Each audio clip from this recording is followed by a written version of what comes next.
جناب صدر اور سامعین کرام، اس معزز ایوان میں آج میرا موضوع سخن ہے موسمیاتی تبدیلیاں اور ہمارا کردار۔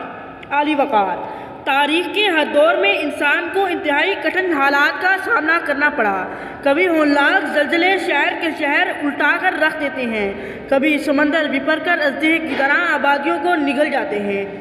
تو کبھی آتش فشاں ہمارے کیے کا پھل بن کر نازل ہوتا ہے، کبھی دھرتی قطرے قطرے کو ترس جاتی ہے مگر ابر کا ایک ٹکڑا بھی نظر نہیں آتا، اور کبھی ابر کرم اتنا برستا ہے کہ انسان کا امتحان لیتا نظر آتا ہے۔ عالی وقار، دور حاضر کے انسان نے کیا قسمت پائی ہے کہ جس متاع ہنر کے پیچھے کتنے ہی رت جاگے، کتنے ہی بے لوث دعائیں اور کتنے ہی صدیوں کی محنت تھی، وہ اپنے ساتھ سدا عذاب لے کر آئی۔ علی وقار، ہم نے جانا کہ انسان غاروں سے نکل کر عالیشان محلوں میں بسیرا کرے، درختوں کے پتوں کی جگہ ریشم و اطلس سے تن ڈھانکے، ٹھٹرتی سردیوں میں سلگتی گیلی لکڑیوں کے دھوئیں میں آرام تلاش کرنے کی بجائے ہیٹر کی میٹھی حدت محسوس کرے، گرمیوں میں جھلس کر دم گھٹ کر مرنے کی بجائے ایک بٹن دبا کر سرما کی ٹھنڈک محسوس کرے۔ مگر علی وقار کہ کیا کیجیے کہ الٹی ہو گئی سب تدبیریں، کچھ نہ دوا نے کام کیا۔ یہ وقار عالیشان محل کو سیلاب بہا کر لے گیا، زبان کے ذائقوں سے انواع و اقسام کے امراض نے محروم کر دیا، گرمیوں اور سردی میں آرام کا جینا سامنے میسر آتا گیا، اتنے ہی ان کی شدت بھی بڑھتی گئی۔ اب ماہ سال کی مہلت نہیں ملنے والی، آ چکے اب تو شب و روز عذابوں والے۔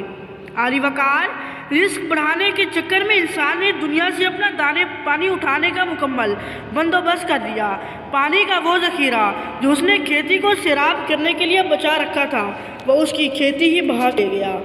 بستیوں کے چاند تارے پانیوں میں بہہ گئے، زندگی کے خواب سارے پانیوں میں بہہ گئے۔ عالی وقار، انسان اپنی فہم و فراست کے بل بوتے پر زمین کو جنت بنانے اور آسمان کی بلندیوں کو تسخیر کرنے کا خواب بالآخر زلزلے، قحط سالی، آتش زدگی اور جنگ و جدل پر ختم ہوا اور اپنی بقا کے بھی لالے پڑ گئے۔ پسپا ہوئی سپاہ تو پرچم بھی ہم ہی تھے، حیرت کی بات یہ ہے کہ برہم بھی ہم ہی تھے۔ عالی وقار، ہم نے ہی زہریلے مادوں کو اور زہریلی گیسوں کے ذریعے زمین، پانی اور ہوا کو آلودہ کر دیا، زمین کی قدرتی حفاظتی تہ کو ایسا چرکا لگایا کہ قیامت کی گرمی کا سامنا ہے، کیونکہ ہم نے روئے زمین پر نہ کسی پیڑ کو پلنے دیا اور نہ کسی جانور کو۔ عالی وقار، صرف یہی نہیں بلکہ ترقی اور ترقی کی خواہش نے انسان کو ذہنی اور اخلاقی پستی کی اتحا گرائیوں میں دھکیل دیا ہے، اور اب اس خود غرض، بے حس، مفاد پرست، بے رحم انسان پر صرف انسانیت کا ملمہ ہی رہ گیا ہے۔ مگر افسوس، حضرت انسان کی غفلت کہ ہوش کے ناخن لینے کی بجائے غفلت کی چادر اوڑھے، بارود کی سرنگیں بچھائے شعلوں پہ تیل چھڑکنے جا رہا ہے۔ کہنے لگے کہ ہم کو تباہی کا غم نہیں، میں نے کہا کہ وجہ تباہی یہی تو ہے، ہم لوگ ہیں عذاب الہی سے بے خبر، اے بے خبر عذاب الہی یہی تو ہے۔